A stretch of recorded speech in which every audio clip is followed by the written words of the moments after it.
¿de qué juego te acordás que hayas participado tradicional del San Juan? Lo del casamiento forzado es en la vida real, ¿eh? No, para nada. Para nada. Claro nomás, es que me habló acá. La productora está tratando de que digamos cosas. ¿No? O sea que no recuerdo, creo que carrera abogada puede ser, quizá cuando era Yo muy, te voy a muy comentar. chico, pero... Y le voy a preguntar también al doctor Federico, que Me imagino el de doctor. los niños, sí. Era un experto. Brasil, ¿eh? No, espectacular. Brasil, Vos sos un experto en Brasil, Carlos. Pregunto. No, espera. Pregunto. Como dice ese meme, hacemos primer plano, ¿sí? Hacemos primerísimo primer plano, por favor. Sí, no. Como dice, sí. No me quemé, ¿sí? No me quemé, por favor, ¿eh? Okay. Hola, doctor Federico, ¿cómo te va? ¿Cómo estás? Muy bien, contento de saludarle Carlos y Juan Carlos y a toda la enorme audiencia de C9N. No le digas. Entero,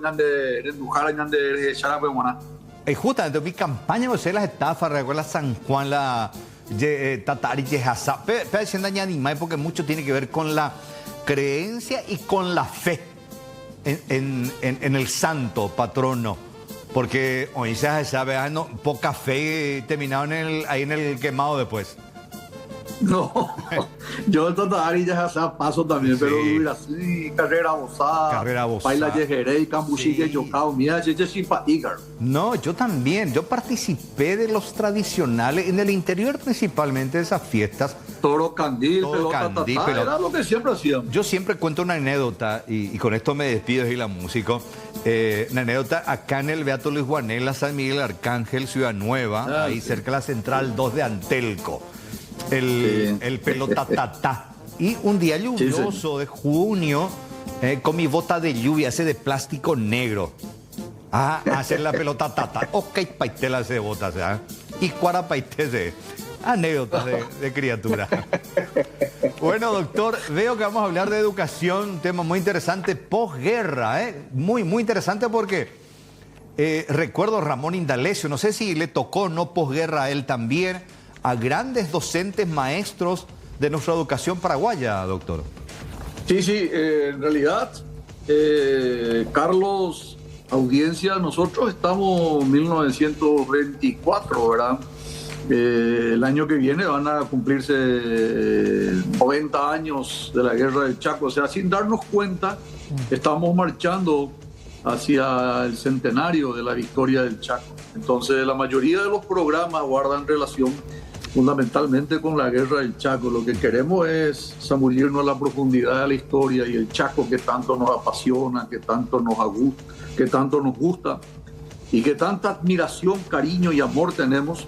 Tiene que de alguna manera a través de C9N motivar a nuestras autoridades. A mí me produce un poco de dolor ver, por ejemplo, viste que ahí arriba en los membretes oficiales todavía aparece sesquicentenario de la epopeya nacional. Y eso terminó en 1920. Entonces, de a poco queremos recordar a nuestras autoridades que estamos, por ejemplo, a 92 años del inicio de la Guerra del Chaco. En esta época 24 ya estamos prácticamente recordando 90 años de las batallas más grandes, más importantes en las estribaciones del macizo andino. Entonces vamos a hablar de cómo se preparó el Paraguay. Ya hablamos de la economía, ya hablamos de varios aspectos de la Guerra del Chaco, le conocimos a varios próceres, héroes, hablamos del Tratado de Paz, del armisticio. Hoy queremos hablar cómo era un día normal como hoy, 23, 24 de junio del 1934.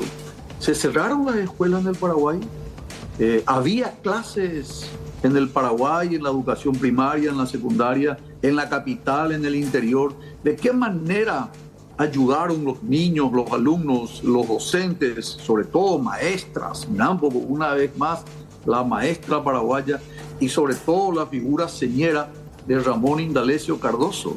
Ramón Indalecio Cardoso, que crea la Escuela Normal de Profesores durante el gobierno del presidente Manuel Gondra.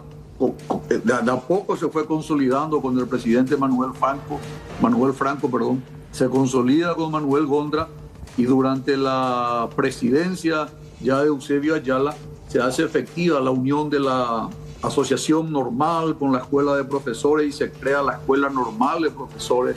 Fallece Franco, se hace una contribución, se junta plata para tener un edificio de acuerdo a la importancia, la trascendencia de uno de los hombres más lúcidos que tuvo el Paraguay, el doctor Manuel Franco, presidente de la República. Y bueno, la pregunta que yo me hago es, ¿cómo era un día normal? ¿Se cerraron todas las escuelas? ¿Qué pasó con aquellas escuelas en donde los docentes eran convocados para ir al frente de batalla? La educación era difícil para una mujer enseñarle a los varones. Generalmente era varones con varones y maestras con alumnas, ¿verdad? Todos estos temas vamos a hablar. ¿Cómo fue la educación en el Paraguay durante la guerra del Chaco 32 al 35? Qué interesante. No, realmente ansioso por esta entrevista, de conocer un poco más también y saber de qué manera sostener a este país con la educación. Y por el otro, en el segundo turno, doctor, ¿de qué vamos a abordar? Quiero contarte, Carlos, antes de cerrar, que vamos a estar con el actual viceministro de Cultura, Educación, el viceministro de Educación, Velázquez Seifelkert. Él es sobrino de Alfredo Seifelkert, uno de los mejores historiadores que tuvimos en los últimos tiempos. Periodista, lastimosamente fallecido, ¿verdad? Entre paréntesis, tiene unos libros extraordinarios, ¿verdad? Y él hizo un trabajo para la Universidad Católica de Villarrica del Espíritu Santo sobre la educación. Y bueno, nos va a contar un poco casos concretos, algunas escuelas, colegios, del país, del interior, de la capital y del interior, cómo hacían. Te vi algunos titulares. No se suspendieron las clases. Se trató de que no se pierdan los días de clases. Y al mismo tiempo, las escuelas que tuvieron que cerrarse se convirtieron en centro de huerta para poder abastecer, no solamente para consumo de los niños, de los docentes, sino también para poder enviar al Chaco. Y en muchas ocasiones las docentes y las alumnas del interior de la República enviaban trabajo de hilo bordado, media, uniforme, gorra, lana, manta, frazada para los héroes del Chaco. Así que realmente la guerra se ganó por varios motivos, entre ellos porque la retaguardia funcionó. Totalmente. Y una pregunta mía para Velázquez también, ¿por qué Villarrica en ese momento y en esa época también se convirtió en una de las ciudades más cultas?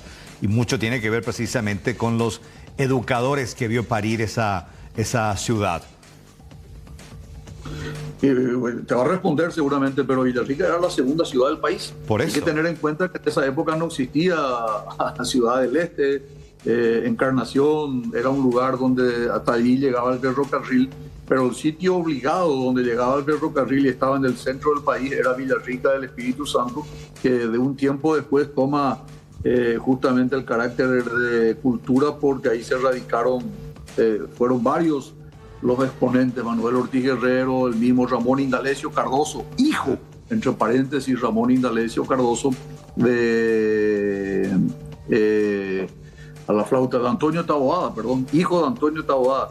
Así que Villarrica siempre fue una mina de provisión de materiales, recursos humanos, varones y mujeres valiosos, extraordinarios para la República del Paraguay. En segundo turno, doctor. Y en segundo turno vamos a hablar con el doctor, él es presidente de la Sociedad Paraguaya de Neumología, el doctor José Fusilo.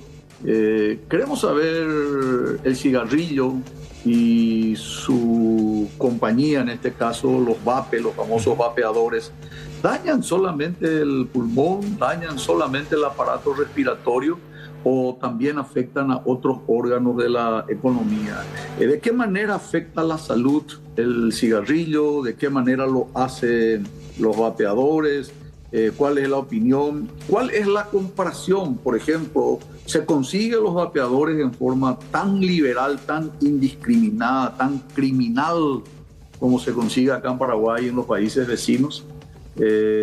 ¿Cuáles son los efectos? ¿Cuáles son las consecuencias? ¿Cuál es más perjudicial, el cigarrillo o los vapeadores? Vamos a hablar con el presidente de la Sociedad Paraguaya de Neumología, el doctor José Fusilo, una persona que va a intentar ilustrarnos en 45 minutos la situación actual del tabaquismo, de los vapeadores, de sus consecuencias lamentables, funestas para la salud. Excelente, un programón para esta noche, como siempre. Un abrazo, doctor. Gracias, Carlos, gracias, Juan Carlos, y por supuesto, antes vamos a estar viendo el partido de la Albirroja. Termina la Albirroja y prendido como corresponde a Diálogo Franco. Así será. Un abrazo, doctor Franco. Gracias, Carlos.